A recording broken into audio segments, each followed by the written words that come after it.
We live in a time where everybody wants to be a public figure.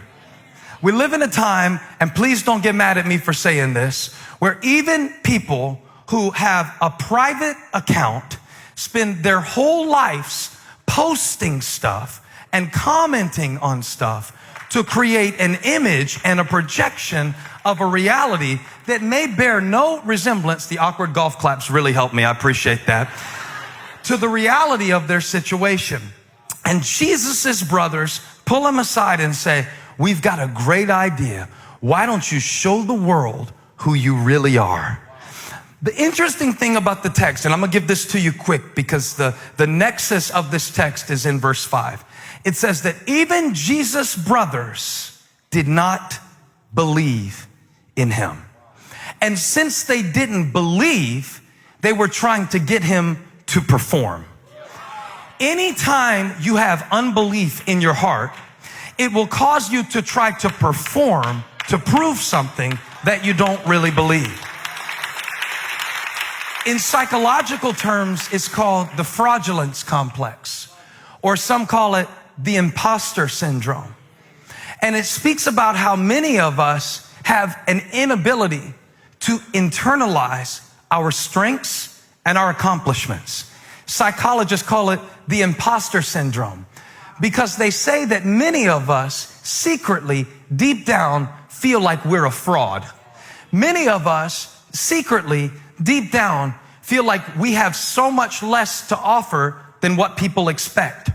And that even when people compliment us, we figure that the reason that they're complimenting us is because they don't really see us for who we are. And if they ever saw us for who we are, if they ever saw how stupid we feel, if they ever saw how inexperienced we feel, if they really saw how nervous we really feel, they would kick us out the room. It happens to fathers. It happens to mothers. It happens to leaders. It happens to teenagers. It is the fear of being found out to be less than they thought you were.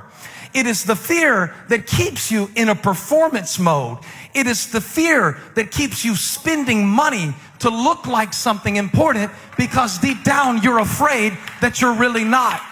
It is the fear that keeps you overcompensating, and you get in situations, and rather than letting other people be the center of attention, you feel the need to overcompensate to show how intelligent you are, because deep down you don't feel intelligent enough. So people think you're cocky, but you're really not cocky. You're scared with the conflict between who they think you're supposed to be and who you feel like you really are. It's called the imposter syndrome. It means that sometimes, even as I'm trying to fulfill my purpose, I feel like a fake. It's not that I'm a hypocrite. It's not that I'm insincere. It's just that deep down inside, I'm a man who sometimes feels like a little boy. I'm a preacher who sometimes feels like a sinner. I want to be wise, but sometimes I feel like a fool. And I'm wondering, is there anybody here who lately has been up under the pressure of an expectation?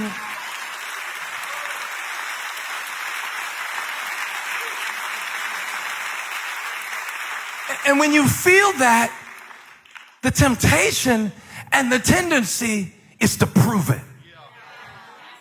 I gotta prove I'm a good dad. I gotta prove I'm a good mom. I gotta prove I'm a good preacher. I gotta prove it. And when you do it to prove it, it takes the joy out of it. See, Jesus didn't mind performing miracles.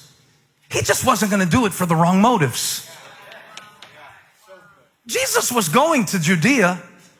He just wasn't going to make a public spectacle out of his power. Jesus was ultimately determined to show the world who he was, but he wasn't going to do it for the gram.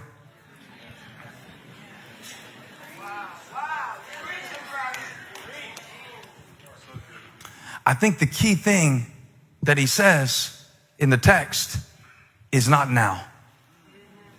I'm going to Judea, which is the region where he would ultimately give his life, but not now. And it's such a weird world we live in, isn't it? I'm so scared for my kids. Honestly, I don't even know what to tell them about growing up in a time where we've always had the pressure, but now the performance. Now everybody gets to experience performance anxiety because we all perform our lives for one another all the time, just constantly. If you cook a good meal for your family, it does not count unless you make an Instagram story out of the meal. This is a very common thing to preach about. It is common because it's killing us. Jesus said, if I go to Judea for the wrong reasons, and if I show up with the wrong motives, and if I live my life to perform for others rather than to glorify my Father, it'll kill me. The religious leaders were waiting to literally kill Jesus, but I wonder what are the things that are killing you? It says that he purposely stayed away from Judea. What do you need to purposely stay away from in this season of your life? What do you need to purposely stop thinking about in this season of your life?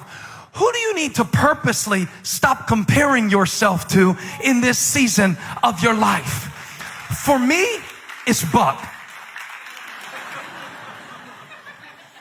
I was doing squats the other day, and Chunks was watching me do these squats, and I was doing them deep squats. I only do leg day once every 6 weeks, so I got to make it count when I do it. And I don't know if I can do it in these jeans. I should have tested this. I hadn't done this illustration yet. But I was down deep on the squat. Now, Buck wasn't there that day. Chunks was there. And Chunks was spotting me. And he said, what are you doing? And I said, I'm doing my squats like Buck. But he said something so important. He said, don't do them like Buck. Buck is built different than you.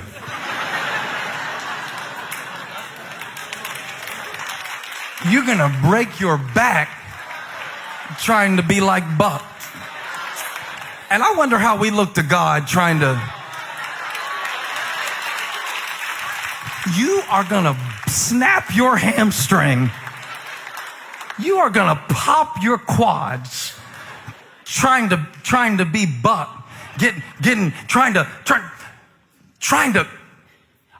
went on Instagram the other day and I saw Kevin Hart, and I felt like a failure in my whole life.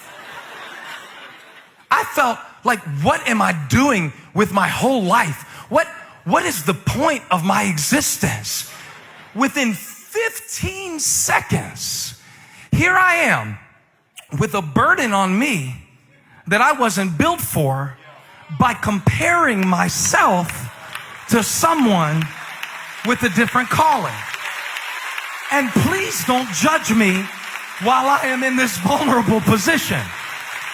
Because the truth of the matter is, some of you are hurting in ways that you don't have to hurt, because you are putting yourself in a position that you were not built to live in. Jesus said, I'm not going to Judea because you want me to go to Judea.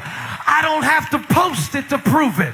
I don't have to turn stones into bread to show that I'm the Son of God. I live out of purpose, not for popularity. I live out of purpose, not for the praises of men, but for the praise that can only come from God. And I wonder if there's somebody today who is content to stay in Galilee, to know that it's my season to be obedient. And that's all I have to do.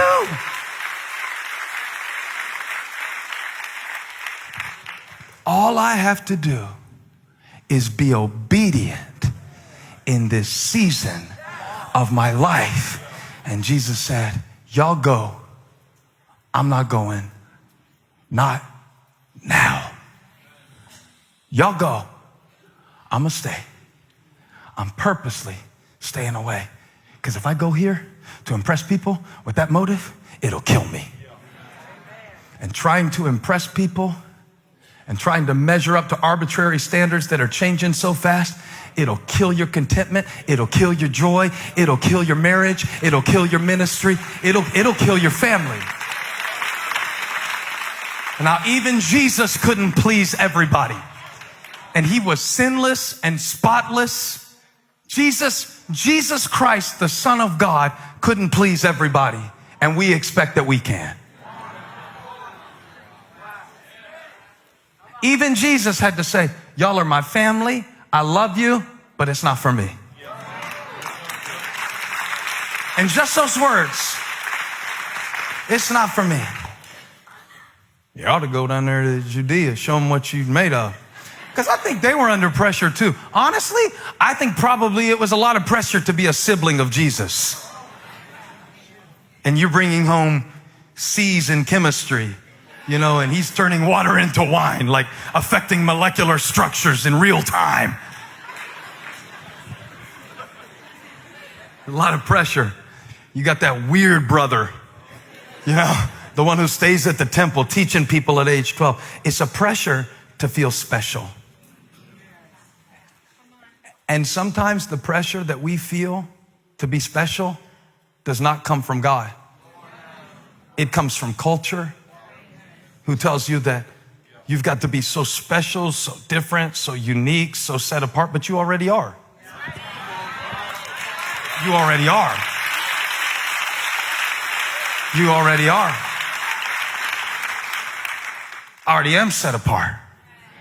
Jesus, if you go down to Judea, you could show them who you are. You could show them who you are. I don't need to show them. I know. When you live out of that place, it affects you to be able to do it for purpose and not for proof. Because really, who are you trying to prove it to? I mean, whoever you're trying to prove something to isn't paying attention, because they're trying to prove it to somebody who's not paying attention. And they're proving it to someone who's not paying attention. And so while we're busy posting to each other our results to prove to one another what we're worth, our purpose is dying in the place of our insecurity.